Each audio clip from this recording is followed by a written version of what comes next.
Welcome. I'm Bonnie Botel-Shepard, the director of the Penn Literacy Network of the University of Pennsylvania. With me is Dr. Morton Botel, who is the senior advisor and founder of Penn Literacy Network, also emeritus professor of the University of Pennsylvania's Graduate School of Education. We're here to talk about his two new books, which will be the heart of the training of Penn Literacy Network. Mort, welcome. Thank you.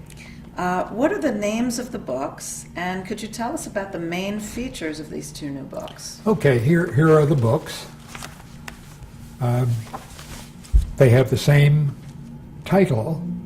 The black and white one is for secondary teachers and school leaders, and the black on white are for elementary and middle school teachers and school leaders.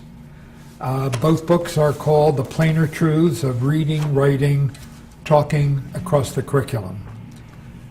And they are both comprehensive professional development frameworks and methodology as well for what we call co-constructing. That's a key word in the books, throughout the books. Co-constructing evidence-based teaching and learning.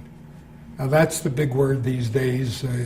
The government wants evidence-based approaches, and one of the key features of this version of books that I have been working on over the years is that it provides that required evidence-based material and a special chapter, which we'll get to talk about. Wonderful.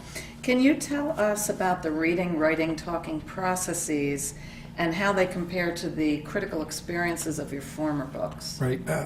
These books have their origin in the Pennsylvania framework for reading, writing, talking across the curriculum. Back in the 70s, as people know generally, I was awarded the contract for writing the state framework for literacy across the curriculum. And at the time, I used the term the critical experiences. I like the power of that language. But in this version of my work, I've substituted the language reading/writing/talking processes. Because while critical experiences is powerful language, the actual truth of what we do is to work on the reading, writing, talking processes. That's the heartland of my work. It always has been, and it's given special emphasis here. People might still want to use critical experiences in talking about the fact that these are powerful ways for improving teaching learning that are evidence-based. But that's the basis for the subtitle, Reading, Writing, Talking Across the Curriculum. That has to do with teaching and learning. I always connect those two. So instead of talking about learning, I always talk in the book about teaching/learning. Whatever is true of the one is obviously true of the other. Our other major framework has been focused on learning, and learning is the core of the work that we do.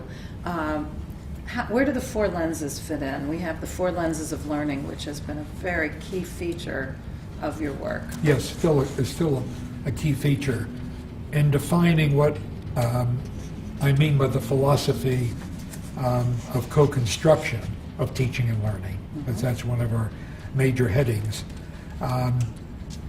The definition of co-construction is basically embodied in the four lenses, which I call the four lenses of thinking co-constructively.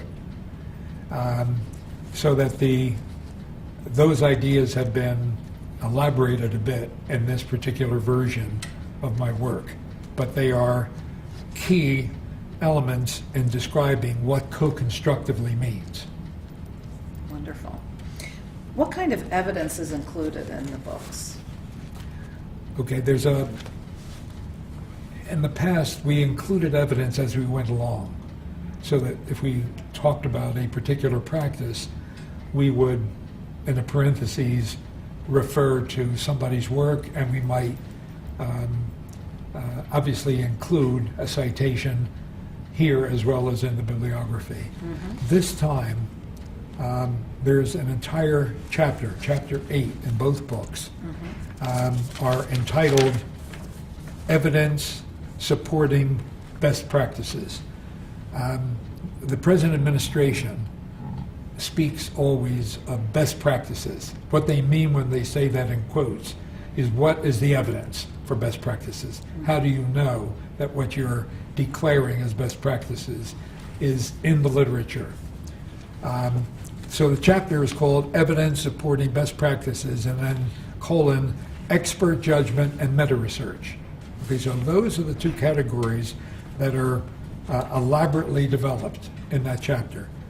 Expert judgment means things like Carnegie Corporation reports, the practice of outstanding classroom teachers that comes from many, many studies, expert judgment of leaders in the field, and the position statement of 22 national professional education associations. So that's one group. The other group are almost entirely meta-analyses, and that's important word.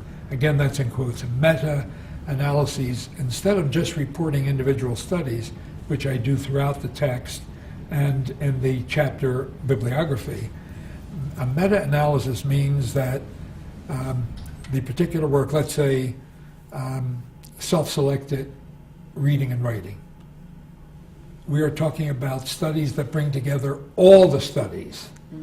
In other words, instead of citing one study that works and forgetting about the ones that don't work, these are studies that bring together all of the studies over a 15-year period that relate to that. So it has much more power, and it's not being selective and choosing the ones that work and forgetting about the others.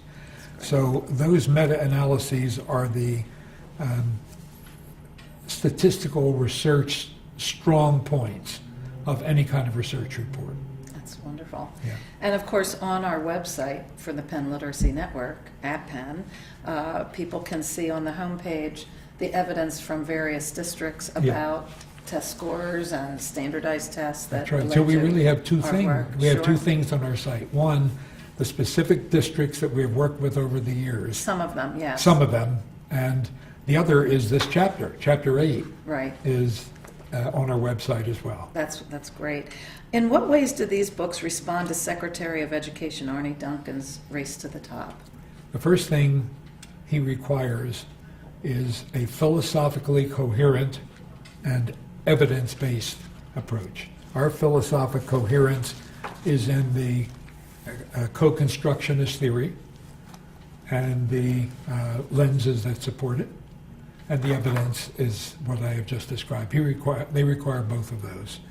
They are particularly interested in giving the big money to the ones that have been proven in the work of the group that's making the proposal. So that's the other thing that's on our website, is all these districts that we have worked with over the years. So they have both the meta-evidence, the meta-support of professional opinion, and the specific work that we have done over the 30 years of our existence. Wonderful. Is there anything else you'd like to add before we say goodbye? This is a framework, but it's also a methodology. I have a lot of approaches that people can use, but nobody could possibly read this and do them all, at least not right away. More than that, any of the ideas that they take, they have to co-construct. True. In other words, we do not present a formula.